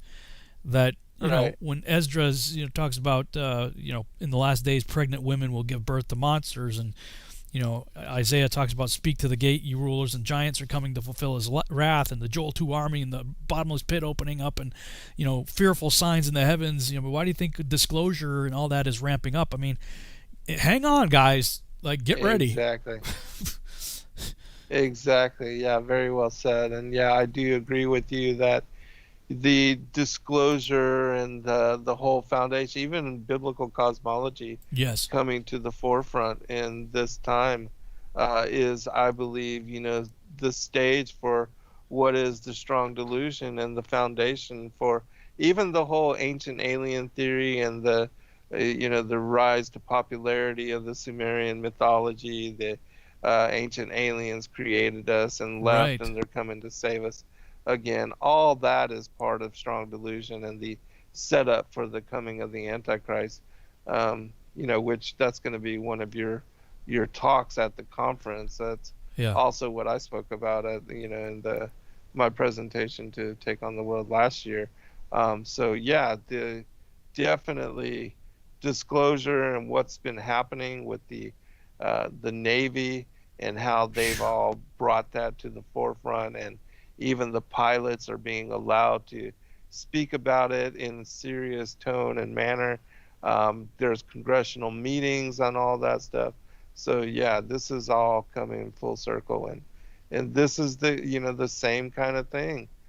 We had the fallen angels during the time of Yard coming down, descending, mating with the daughters of Cain, creating a race of giants. There was the miscegenation, the corruption of the genome DNA of animals, plants, and humanity, the wars between the giants, the presence of the giants here and after the flood. So a lot of spiritual and even physical weirdness coming to the forefront. And we're living in those times. I do believe without a doubt that we're seeing that kind of unfolding even now. Well, along those lines, because especially for those of us who grew up in a pre-trib rapture mindset, who thought, well, I'm not going to have to deal with it. I'm getting out of here. Right. And of course, you come out of that mindset and you're like, wait a minute, I'm going to be here for all that? That's It gets pretty scary. But I've been talking with a number of people lately, and there's been a lot of people are feeling sort of the same way. I want to get your take on it. That he talks about the wheat and tares go up together, right? They grow up together. Right. So such that they're gonna, if you will, get to the same height. Right now it feels like the tares are dwarfing the wheat. The tares are growing really tall right now and subduing the wheat. But if that's true, then the wheat's gonna sprout too. Like, L.A. Marzulli refers to the concept of a cosmic chess match of move and counter move. God makes a move, the devil makes a counter move, or the devil makes a move and God makes a counter move. That the revealing of the sons of God, that the earth and everything's travailing and waiting for, that there has to be, if evil is ramping up the way it is, then the good have to be getting ready to ramp up also to stand against it. Yes, there are a whole lot of the good that get martyred. We see that clearly in the book of Revelation, but there's also the remnant, and the specific attributes of the remnant that are not touched by the devil are those who have the testimony of Jesus Christ and keep the commandments of God. Right. And growing up in the Baptist upbringing and stuff like that, we certainly had the testimony of Jesus Christ, Yeshua, but there wasn't a whole lot of other than they would preach about the 10 Commandments minus one, the fourth one. Exactly. Wouldn't do the feasts, and did the beast feast and stuff like that. So, but at the same time, and I've been talking with Jim Staley about this offline quite a bit also, and a few others. We still understood and had a concept of the gifts of the Spirit and walking in them, and signs, wonders, and exploits, and healing the sick, and casting out demons, and all that kind of stuff. Yes. That is sorely missing in the Torah community. Right. Torah community is all like their heads in the book, and I get it that this, for many of us, this is all new, the understanding that we've been gaining from the Torah because we'd never spent any time there. We're always reading the back of the book, for in my case over 40 years in the back of the book, with just giving a nod every now and then to a story here and there in the Old Testament, but not really paying much attention to the foundation, which is such an odd mindset, right? Like, who would go to Barnes & Noble, buy the greatest best-selling novel of all time, skip 3/4 of the book, and start reading in the end of it and thinking you have a clue what's going on, right? Like, who would do that in real life? But that's what Christians do. But exactly. We're moving into a phase in the Virtual House Church. We're going to be wrapping up this Torah cycle, beginning in the book of Deuteronomy this weekend. But I'm making changes as we get ready to go into the next cycle that I don't know exactly how we're going to do it or what the format's going to be, but I really want to get to the point where we're merging our understanding of the Word of God with the gifts of the Spirit, with Torah, like all of it. Like, I think in order for the sons of God to truly manifest to what we need to be, we need to have all of that. And that's the group that the devil's not able to get. He goes after them, but sends a flood, but the earth swallows it up, and he's not able to get to them. And if you don't fit the description of having both the testimony of Jesus Christ and keeping the commandments of God, then you're not in that group. You're going to be in the foolish virgin group that unfortunately is going to get locked out.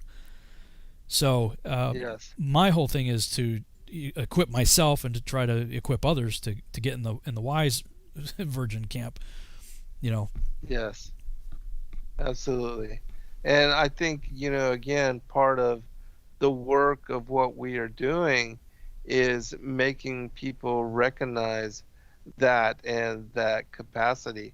Because even with what we called for today, with the 4 minutes of prayer every 4:44 p.m., prayer is such a powerful tool, and it's it's something that's freely available, and it's something that we can utilize at any moment.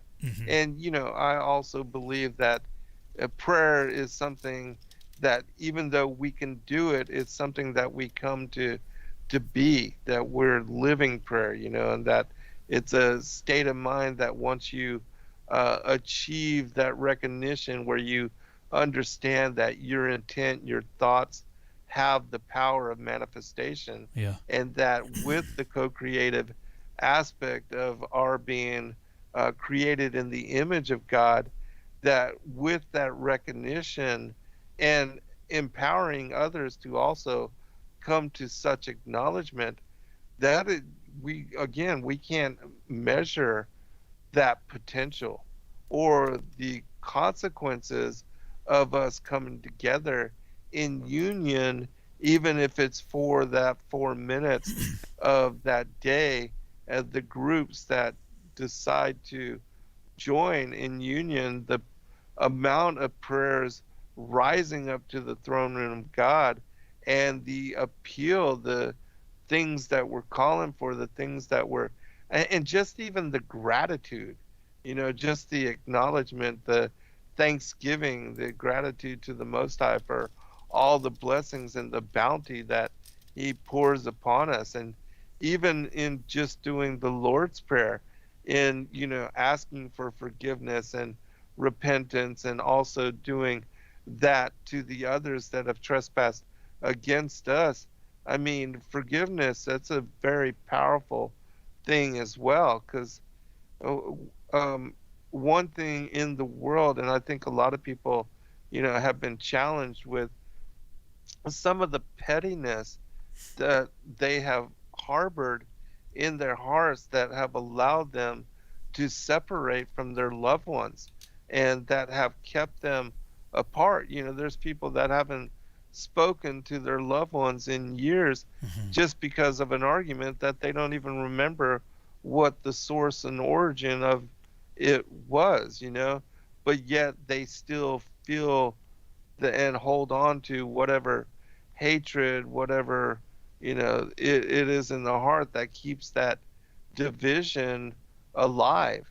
And it's unfortunate, but again, we're being challenged to reconsider our priorities and our mindset and our perspective, as to what is real. And if this were our last year of life, or our last day, or last moments, would you really want to be where you are and act the way you are, and hold on to the things that you're holding on to, that have kept you silent from speaking to some of your loved ones, whether that be a cousin, mother, brother, father, whoever. And I think not. I think that recognizing that we're not promised any more tomorrows, and that this, with the challenge of what's going on in the world, these could be our last days. This could be our last moment. That we have to recognize that, and also change, the way we are, and embrace a way of being that is more forgiving and loving and kind, and even unto our enemies, in the way that we are instructed within the commandments and within the scriptures to be. And so that's a challenge, that a lot of Christians are those that do as I say, not as I do, or aren't really living that prayer and aren't an example. Because I think even church is not somewhere where you go, but a state of mind that you come to hold and come to example and be. So, yeah, I think with what we're calling for and the shows that we do and helping others to acknowledge and recognize this within themselves, that goes a long ways into a spiritual warfare arena that we can't really even understand and fathom. And so I think it's going to be a positive and beneficial thing. Well, but that's something we as believers really need a lot of work on, is the unity factor. Yes. You and I have said it many times, and one of the reasons why we get along so well is we both agree on this, is that, look, eternity is a long time to be wrong. So what do we need to get right to have eternal, fellowship with the Creator? Well, we need to agree that Yeshua is the way, the truth, and the life, and no one comes to the Father except through Him, and that it is a free gift by grace through faith, and not of works lest any man should boast. If we can agree on that, that's all that matters. Like nothing else. We could be wrong about everything else we believe, but it's not going to affect our eternal destination. That will affect our eternal destination. So, if this is the divide and conquer, right? Well, we're up to 40-something thousand denominations now of Christianity, and even within those denominations are splits. And within the splits of the denominations, you have people that are splitting, amongst themselves, and what I'm constantly frustrated by and impressed with and frustrated by at the same time is every single time I finish watching a movie that I enjoy or a TV show or something, I watch all the names that go by at the end, and I say to myself, somehow all these people managed to get together in unity and make this thing happen, whatever the video is, right? And I'm sure they didn't all agree. I mean, some of these blockbuster movies, the credits go on forever. It's like there are thousands of names going by. And somehow they all managed to come together for a common vision that they wanted to work and see manifest. And they did it despite their differences. That's where Christians are failing. Because as soon as you say something I don't agree with, oh, you're a heretic, and then, I'm going to blacklist you and ban you from my channel, and, come on, people. That divide and conquer, that is how the devil has gotten so good at making us completely irrelevant culturally and defeated, spiritually, such that we are not a threat to him. That's why I'm saying, guys, if nothing else, don't argue about what 444 means or whatever. That's just, look, I pulled that out and said, hey, this is something I remember. It's just an arbitrary number that has a meaning from my past. But we got to start somewhere. So why not then, right? I mean, why not? So if we could at least say, hey, at 4:44 p.m. every day for at least 4 minutes, we are going to get on our knees, repent before our own sins, and then call down fire from heaven against the evil that is happening, and whatever is planned for August 11th, it can be reverted, or what's the word? We can stop it. The words are escaping me at the moment, but we could come against it, and the plans of the enemies will be turned against themselves. I mean, how many times do we see in the accounts that we've been reading where the enemy camp is, confusion in the enemy camp, they start going off on each other, and that's when an angel's not coming down and wiping them all out at one time. So, I mean, that's the kind of thing, the kind of power that we have at our disposal if we are willing to just put our differences aside and unite and say, hey, listen, we are all in this together. Whether you agree with me on pick a topic or not, the fact is most of us are under assault by the world system, and certainly by the ruler of this world is out to get us. So at least we have that in common. So look, we've got to unite to come against it. Yes, agreed. And I remember the story of even Jacob and Esau when Jacob was going down to see his brother, and they were coming out to organize to murder him and to slaughter all his people, and how the angels gathered, I mean, the armies, the legions of the angelic forces that came up in support of Jacob that he didn't even, realize.